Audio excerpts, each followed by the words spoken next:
O que é feito aos justos da igreja do Senhor, é feito ao próprio Senhor. Mateus 25:31, 46. Quando o Filho do Homem vier em sua glória, e todos os santos anjos com ele, então se assentará no trono da sua glória. Todas as nações se reunirão diante dele, e ele apartará uns dos outros, como o pastor aparta dos bodes as ovelhas. Ele porá as ovelhas à sua direita e os bodes à sua esquerda.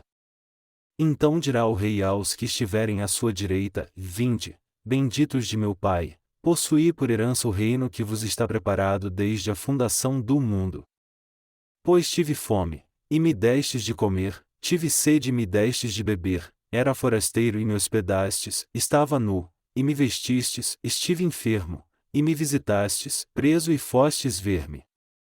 Então perguntarão os justos: E Senhor, quando te vimos com fome e te demos de comer? Ou com sede e te demos de beber? E quando te vimos forasteiro e te hospedamos? Ou nu e te vestimos? E quando te vimos enfermo, ou preso e fomos ver-te? Ao que lhes responderá o rei: Em verdade vos digo que, quando fizestes a um destes meus pequeninos irmãos, a mim o fizestes. Então dirá também aos que estiverem à sua esquerda: Apartai-vos de mim, malditos, para o fogo eterno, preparado para o diabo e seus anjos. Pois tive fome e não me destes de comer, tive sede e não me destes de beber, fui forasteiro e não me recolhestes, estive nu e não me vestistes, enfermo e preso e não me visitastes. Então eles também lhe responderão: Senhor, quando te vimos com fome, ou com sede, ou estrangeiro, ou nu, ou enfermo, ou preso, e não te servimos? Então lhes responderá: Em verdade vos digo que, todas as vezes que o deixastes de fazer a um destes pequeninos, foi a mim que o deixastes de fazer.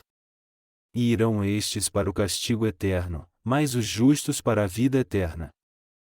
Discernimento. Nosso Senhor disse que nos últimos dias, quando ele viesse a esta terra novamente com seus anjos, ele se sentaria em seu trono branco de glória, reuniria todas as nações da terra e as separaria como um pastor separa as ovelhas dos bodes, colocando as ovelhas à direita e os bodes à esquerda. E ele disse que faria com que os da sua direita herdassem o reino preparado para eles, ou em outras palavras, herdassem o céu. O motivo de ele os recompensar com o céu nós encontramos no que ele disse: Pois tive fome, e me destes de comer, estava nu, e me vestistes, estive enfermo, e me visitastes. Isso significa que nosso Senhor considera todas as coisas feitas ao povo de Deus como feitas a si próprio. E ele declara que as coisas que não foram feitas ao povo justo não foram feitas a ele também. Então, ele diz aos justos: Quando eu estava com fome, quando eu estava com sede, quando eu estava na prisão, quando eu estava doente, todos vocês me visitaram e tomaram conta de mim, por isso irão receber uma recompensa. E para os da esquerda, ele disse: Apartai-vos de mim, malditos, para o fogo eterno, preparado para o diabo e seus anjos. Pois tive fome e não me destes de comer, tive sede e não me destes de beber, fui forasteiro e não me recolhestes, estive nu e não me vestistes, enfermo e preso e não me visitastes. No versículo 44, os que estavam à esquerda perguntaram: Senhor, quando te vimos com fome, ou com sede, ou estrangeiro, ou nu, ou enfermo, ou preso, e não te servimos? Esses bodes da esquerda, os que creem segundo seus próprios desejos, perguntam-lhe descontentes: Quando não te servimos, Senhor? Quando não tomamos conta de ti? Nós fizemos tudo isso. Nós fizemos tudo por ti. Quando não te demos de beber quando tu estavas sedento e não fomos te visitar quando estavas preso? Nós fizemos tudo isso. Quando não o fizemos? Na verdade, esses bodes da esquerda tentaram servir a Deus da sua própria maneira, mas o Senhor nada tinha a ver com eles, porque eles não fizeram essas coisas aos justos, eles fizeram isso aos pecadores que faziam a sua própria vontade. As coisas feitas ao Senhor são as mesmas feitas aos seus filhos, os irmãos e irmãs da Igreja de Deus e aos servos de Deus. Já que os bodes fizeram essas coisas aos pecadores e não ao Senhor nem aos justos, tudo isso foi em vão. Nos últimos dias o Senhor julgará segundo o que ele mesmo disse: em verdade vos digo que, todas as vezes que o deixastes de fazer a um destes pequeninos, foi a mim que o deixastes de fazer. Nós sentimos nosso coração renovado quando vemos essas palavras. Certamente o Senhor separará as ovelhas dos bodes quando vier a esta terra. O Senhor porá os justos à sua direita e os pecadores à sua esquerda, assim como um pastor separa as ovelhas dos bodes. E ele os julgará. Ele dirá aos justos: quando eu estava faminto e necessitado, você me deu comida, e você veio me visitar quando eu estava na prisão e doente. Então os justos perguntarão: quando te fizemos isso, Senhor? Assim que dissermos que não lhe fizemos essas coisas, ele dirá: o que vocês fizeram aos justos foi feito a mim, então vocês merecem herdar o reino preparado para vocês desde a fundação do mundo, e ele nos dará essa recompensa. Dessa forma, ele dará a vida eterna aos justos e sentenciará ao fogo eterno os pecadores.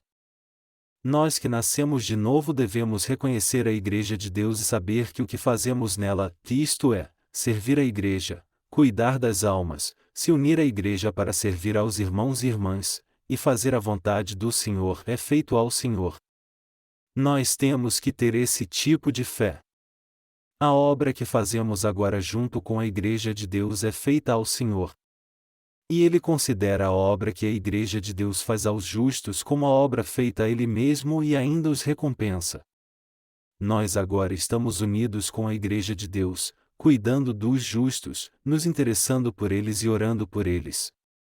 Frequentemente nós dizemos uns para os outros para se unirem com a Igreja. E essas palavras são muito importantes. As doações que vocês fizeram para o reino do Senhor devem ser usadas para a salvação das almas e em benefício do povo de Deus. Isso porque todas as coisas que você faz pelo Senhor são feitas para Ele. Então, temos que discernir qual é a Igreja de Deus e se você encontrá-la deve unir-se a ela. O Senhor diz: o que for feito pelos justos é feito por mim. O que é feito a pelo menos um justo é feito por mim. Tudo o que fizermos nessa igreja nascida de novo será feito ao Senhor. Na verdade, as coisas que fazemos nessa igreja para servir ao Senhor não são feitas aos outros. Elas são feitas ao Senhor. Cuidar do povo de Deus é feito ao Senhor. Qual foi a obra que o Senhor fez? Os líderes estão mesmo tomando conta de você na igreja, mas isso não é cuidar de você somente, eles estão fazendo essa obra pelo Senhor. Você também cuida da igreja, supre as suas necessidades e cuida dos irmãos e irmãs, mas na verdade essas coisas são feitas ao Senhor. Depois de receber a salvação, você tem que decidir unir seu coração com a Igreja de Deus ao reconhecê-la e discernir onde você tem que servir, a quem deve servir e com quem deve se unir para fazer essa obra. Eu acho que a pessoa que decide fazer isso, escolheu um caminho muito abençoado. Irmãos e irmãs, se alguém que recebeu a salvação for a igreja dos pecadores, der oferta e for fiel até a morte, isso será inútil. Se você se tornou mesmo um justo, você tem que se unir com a Igreja de Deus. Depois de nascer de novo, primeiro você é mais cuidado pela Igreja do que serve ao Evangelho. Contudo, não importa o quanto você seja fraco ou imperfeito, você tem mais oportunidade para poder servir ao Senhor se estiver na Igreja.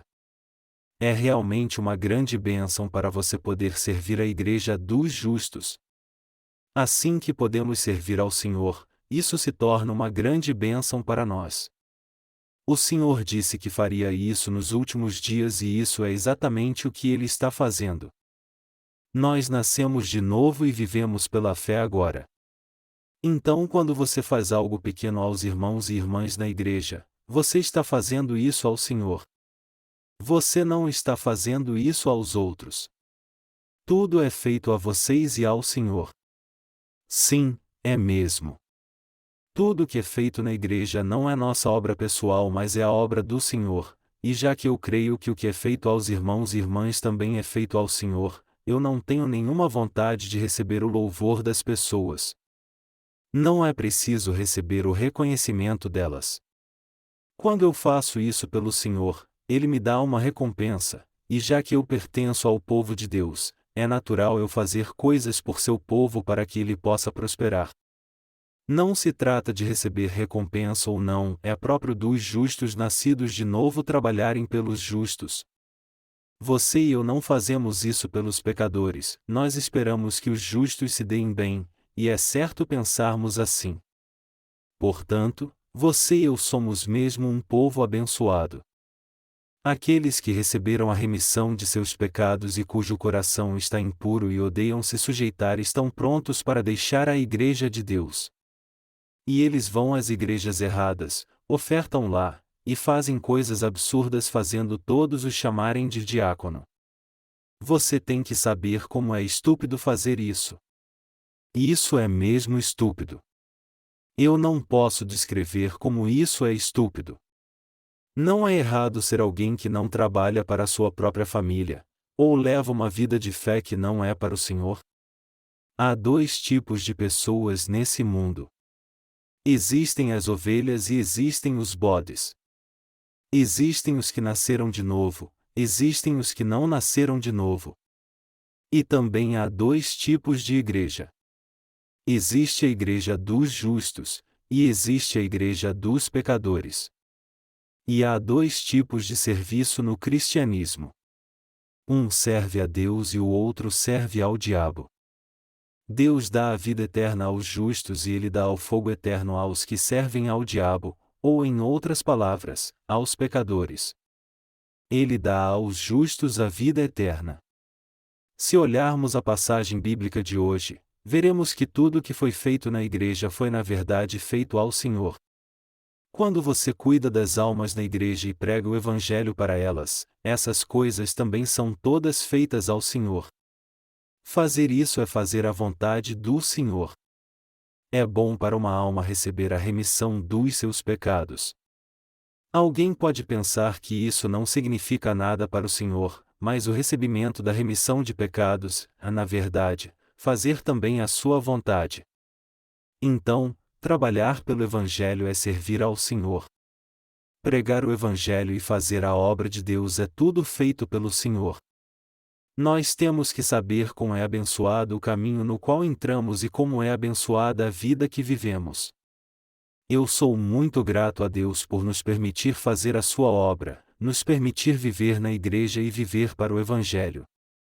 Verdadeiramente, se tivéssemos errado só um pouquinho o alvo, poderíamos ter servido ao diabo até irmos para o fogo eterno. Então, como nós somos sortudos, hein?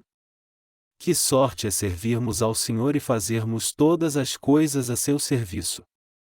Não é uma sorte e uma bênção o que quer que façamos não ser pelas pessoas, mas sim pelo Senhor? Aonde mais podemos ir para fazer esse tipo de obra? Como agem as pessoas do mundo? Elas não tratam dos outros como um fim, elas os tratam como um meio.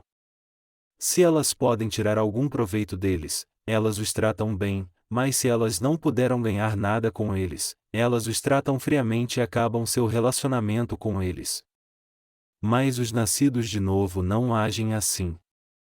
Apesar de os nascidos de novo também terem uma natureza egoísta, mas como eles receberam o Espírito em seu coração, seu desejo é proteger os mais fracos quando os encontram, e confortar aqueles que estão com a alma ferida, além de ajudá-los a receber a salvação quando veem essas pessoas oprimidas pelo pecado. Irmãos, eu espero que vocês entendam que todo o trabalho que fazemos na igreja é para Deus. Ter uma vida de fé, pregar o Evangelho e servir à igreja, tudo isso é para o Senhor. É isso que você e eu devemos fazer. Mas nós não fazemos isso para as pessoas.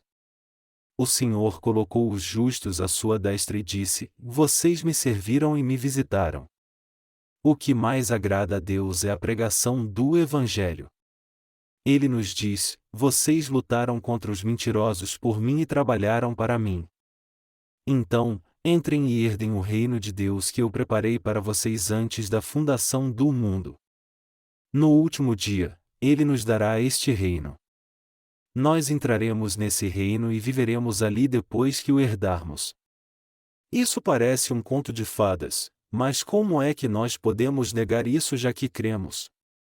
Está escrito: ora, a fé é a certeza das coisas que se esperam, e a prova das coisas que não se veem. Hebreus 11h01. Se você crê que isso é verdade, isso se cumprirá então. Nós agora estamos tendo um encontro de avivamento cujo tema é a remissão de pecados somente pela palavra. Algum tempo atrás, nós usávamos este tema. E isso é verdade. O Senhor disse que devemos herdar o reino que Ele preparou para os justos antes da fundação do mundo. E este reino é o céu. É o reino dos céus. Há uma santa cidade preparada para os justos e para o povo de Deus. Essa cidade é o céu. A vida que proclama o Evangelho é uma vida espiritual. Irmãos, preguem o Evangelho do Senhor, façam a sua vontade, e anunciem o Evangelho em meio aos seus familiares também. Preguem o Evangelho porque é isso que deixa o Senhor mais feliz. Pregar o Evangelho deve ser o propósito da nossa vida depois que recebemos a salvação. Deus nos guarda enquanto vivemos neste mundo para salvar o máximo de almas que pudermos, a fim de que elas possam entrar na santa cidade. Portanto, você e eu temos que fazer a vontade de Deus e a obra do Senhor para agradá-lo, ou seja, temos que anunciar o Evangelho aos nossos familiares e também àqueles que não têm nenhum parentesco conosco. Já que o Senhor quer que salvemos muitas almas, nós temos que pregar o Evangelho até mesmo para aqueles que não têm nada a ver conosco. Pregar o Evangelho é a maior e a mais abençoada obra que podemos fazer. A pregação do Evangelho é a obra na qual o Senhor mais nos recompensa. É a obra de repatriar o povo de Deus que foi tomado pelo diabo. É por isso que Deus olha para a sua obra como a tarefa mais importante que existe e concede muitas bênçãos àqueles que vivem para o Evangelho. Irmãos, nós temos que pregar o Evangelho, salvar almas, e nos dedicar a essa missão valiosa enquanto estivermos vivendo nessa terra. Sempre que tivermos uma oportunidade, temos que pregar o Evangelho para as pessoas. Nós temos que salvar almas. Se não fizermos essa obra para salvarmos as almas, nossa vida não terá sentido algum. E já que essa é uma obra muito preciosa, a razão da nossa vida deve ser pregar o Evangelho para que ela tenha algum valor. Enquanto Deus permitir que vivamos nessa terra, vamos pregar o Evangelho para quantas pessoas pudermos. Eu acho que não existe nada mais maligno do que não pregar o Evangelho enquanto podemos. Aquele que recebeu um talento não o enterrou no solo e depois o deu ao Senhor quando ele voltou, dizendo: "E aqui está." Mas o Senhor o condenou dizendo: "Joguem esse servo inútil nas trevas exteriores. Ali haverá choro e ranger de dentes." Receber um talento e enterrá-lo no solo é o mesmo que receber a salvação somente para si e jamais mostrar que você a recebeu. Alguém assim é um cisco no olho de Deus. Irmãos, por mais que sejamos fracos fisicamente, devemos ter um propósito muito claro em nossa vida. Você e eu temos que viver para o Evangelho. Nós temos que tomar a decisão em nossa vida de vivermos para pregar o Evangelho, para a Igreja de Deus, e em prol de todas as almas deste mundo. Na verdade, você e eu somos fisicamente fracos, mas Deus nos guia pelo caminho abençoado dos justos. E Ele preparou uma vida justa para nós a fim de que nossa vida valha a pena. Não há palavras para expressar o fato de Deus ter nos dado a Igreja, portanto vamos fazer a obra nela e desempenhar nosso papel para que possamos ter uma vida perfeita, e assim preparemos tudo para que o Evangelho seja pregado. Nós temos a vida mais abençoada que existe. Agora, se eu tivesse buscado meus próprios interesses depois de ter sido salvo, eu estaria junto com a minha família cuidando de um grande centro de recuperação. Eu teria me tornado líder ou diretor desse centro de recuperação, comeria e viveria muito bem, tirando dinheiro das pessoas e impondo minhas mãos sobre elas. Mas esse é um tipo de vida amaldiçoado. Uma vida que não trabalha para salvar os outros depois de receber a salvação é uma vida amaldiçoada. Se alguém não viver para salvar almas, sua vida é amaldiçoada. O Deus que guiou Abraão também guia você e a mim para que possamos viver para o Senhor. Deus nos salvou e nos colocou em sua igreja para que fizéssemos a obra do Evangelho do Senhor. Eu não tenho como explicar o quanto estou certo de que isso é uma bênção, eu só creio que Deus nos deu grandes bênçãos. Irmãos, vocês estão vivendo uma vida abençoada? Às vezes sofremos por causa das nossas fraquezas. Isso acontece por causa das nossas fraquezas individuais. Contudo, o Senhor é tão grandioso que Ele nos salvou completamente até mesmo dessa fraqueza para que pudéssemos viver servindo-o adequadamente apesar de nossas imperfeições, e Ele abriu o caminho para nós vivermos uma vida justa. Esta é a Igreja de Deus. Somente quando estamos na Igreja de Deus, somente quando vivemos unidos com a Igreja é que Deus permite que vivamos essa vida justa e abençoada. Se somente pensarmos em viver para o Senhor e o Evangelho, Deus nos dá a Igreja e a Sua Palavra a fim de que vivamos para o Senhor, e Ele também dá a todos as condições para servi-lo. Eu sou muito grato mesmo por isso. Eu creio que vocês realmente são um povo abençoado. Eu creio que eu também sou uma pessoa abençoada. Algumas pessoas me amaldiçoaram e meus amigos me rejeitam e me chamam de tolo. Eles dizem: você é um idiota. Você é mesmo um idiota. Por quê? Você jogou fora tudo o que tinha. Disse que odiava tudo aquilo, saindo para abrir uma igreja do jeito que você queria. Por que você é chamado de alguns nomes e é perseguido? Se você não é nenhum idiota e nenhum doente mental, como você pôde fazer o que fez? Mas eu não sou um idiota. Já que esse é um caminho abençoado, já que é nesse caminho que recebo as bênçãos de Deus, já que é esse caminho que abençoa outras pessoas, já que é essa obra que compartilha as bênçãos, eu o escolhi. Às vezes aqueles que têm o Evangelho também me chamam de alguns nomes.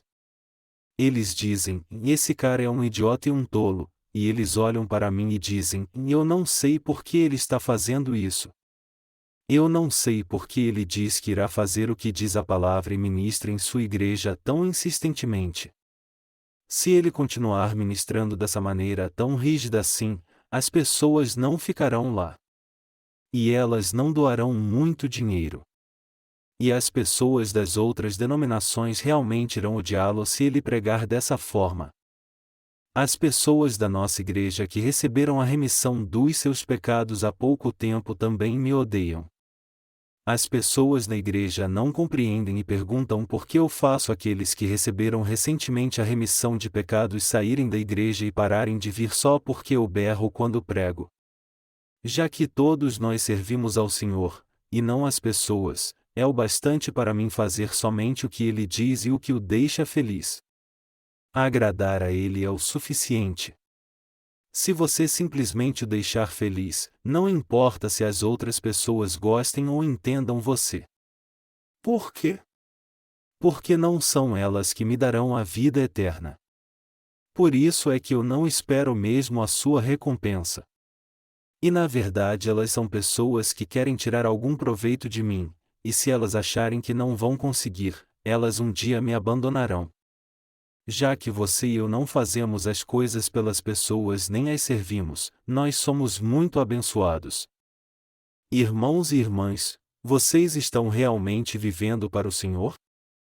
Recentemente nós imprimimos 3.000 cópias do nosso novo livro, e isso custou cerca de $3.200. Esse foi só o custo da impressão, e é claro, houve várias despesas que não estavam no orçamento. Já que o nosso departamento de literatura faz sozinho todo o trabalho desde o desenho da capa até toda edição do conteúdo e impressão, se nós dessemos tudo isso aos nossos obreiros que trabalham de fora, haveria muito mais despesas. De qualquer modo, nós usamos essa pequena quantia de dinheiro e fizemos 3.000 cópias dos nossos livros. Se tivermos 3.000 livros, nós podemos compartilhá-los com 3.000 estrangeiros nos países de língua inglesa no mundo todo. Nós podemos compartilhar esses livros com todos, quer creiam em Jesus ou não. Essa não é mesmo uma obra abençoada? Deus nos permite viver para poder servir ao Senhor. O Senhor nos permitiu vivermos essa vida abençoada. Então, por que alguém abandonaria esse tipo de vida? Se vivermos esse tipo de vida, nossa própria vida se tornará abundante, e nós receberemos amor do Senhor. Então às vezes somos mal interpretados e chamados de alguns nomes por nossos familiares, amigos, pelas pessoas ao nosso redor, e pelos pecadores para que vivamos uma vida abençoada depois de recebermos a salvação. Mas nós não nos importamos. Por quê? É porque essa vida é a vida correta. E também depois de morrermos, o Senhor nos trará de volta à vida para pôr os justos ou ovelhas à sua direita e os pecadores ou bodes à sua esquerda. Irmãos, vocês creem que o Senhor os colocará à sua direita se vocês estiverem vivos ou talvez mortos, cochilando ou acordados? Sim, estou certo que creem. O que o Senhor nos dirá naquele dia? Ele nos dirá para entrarmos no reino que está preparado para nós desde a fundação do mundo. E ele dirá a você e a mim: eu tive fome e me deste de comer, eu estive doente e foste me visitar, eu estava preso e fostes me ver. Então o que nós diremos a ele?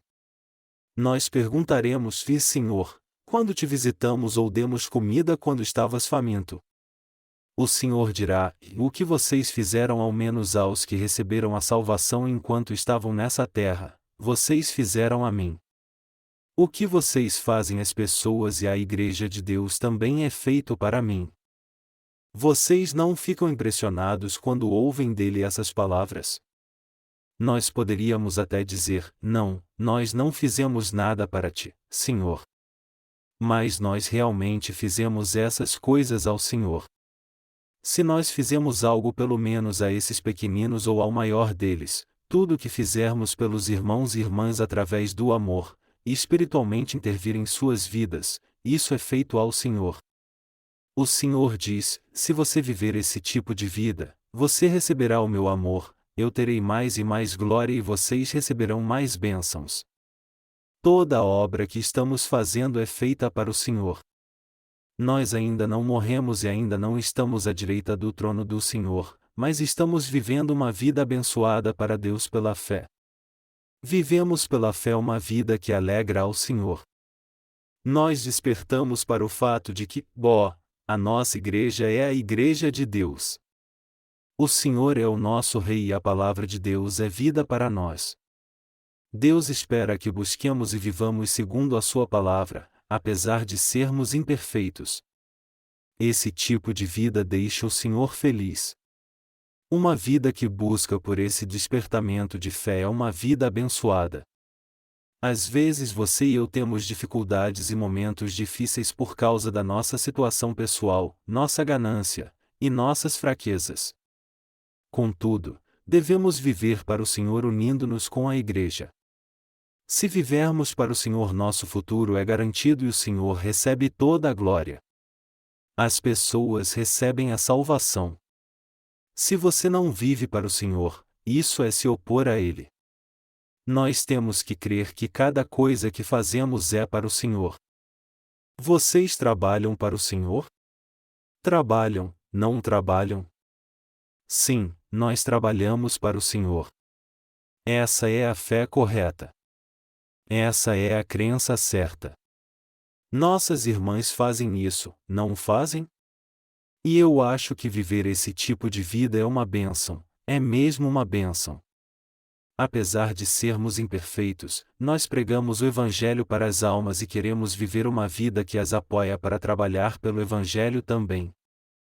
Essa vida de viver pelo Evangelho e para salvar não somente a nós mesmos, mas todos os pecadores do mundo, também é uma vida abençoada.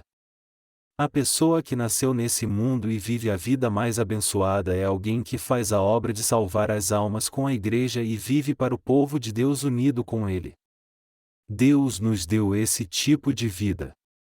Haverá o tempo em que já teremos feito a obra de pregar o Evangelho e o Senhor dirá: E eu estava com fome e me destes de comer, eu estava na prisão e fostes me visitar. Tudo o que fizestes a um destes pequeninos, fizestes a mim. Esse é o tempo que marca o julgamento final. Nosso Senhor disse que a pessoa que prega o Evangelho irá resplandecer como o sol, Mateus 13h43. E no Antigo Testamento também está escrito que aquele que ajuda outros a receber a remissão de seus pecados e faz deles justos refulgirão como as estrelas, Daniel 12h03. Aqueles que são fiéis ao Senhor são descritos como aqueles que resplandecerão como o sol no Novo Testamento, refulgirão como as estrelas no Antigo Testamento. Isso significa que os justos refulgirão para sempre. O Senhor dá esse tipo de recompensa aos que trabalham pelo Evangelho. Deus permite que você e eu vivamos esse tipo de vida. Eu espero que você creia nisso e viva pela fé. E espero que você viva pela salvação das almas. Não importa o quanto você trate bem as pessoas, isso não durará muito. Vamos dizer que você encha a barriga de um mendigo. Depois de usar o banheiro uma só vez, isso acaba logo. Mas se você pregar o Evangelho às pessoas e ajudá-las a receber a salvação, isso refugirá para sempre. Isso é algo que será relembrado.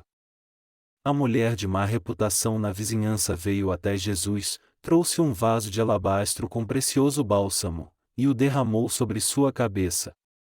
Ela quebrou o vaso com bálsamo e ungiu Jesus com todo ele. Jesus disse que o que a mulher fez seria um memorial a ela onde quer que o Evangelho fosse pregado, Mateus 26:13. Essa mulher viveu a vida mais abençoada de todas. Ela quebrou o vaso e o ungiu. O vaso era tudo o que ela tinha na vida. Então isso significa que ela quebrou a si mesma e serviu ao Senhor. Ela viveu para Ele depois de receber a remissão de pecados do Senhor. Não devemos olhar somente para nossas fraquezas físicas, devemos viver negando a nós mesmos pelo Evangelho. E devemos entender que essa geração é a do fim dos tempos, discernir o que é espiritual e o que é físico, e nos tornar pessoas que usam nossas forças mais nas coisas espirituais. Devemos levar em conta que Deus nos deu bênçãos e sermos gratos por elas, crer que Ele nos deu uma vida muito abençoada e ir para o Senhor depois de viver o restante de nossas vidas abençoadas.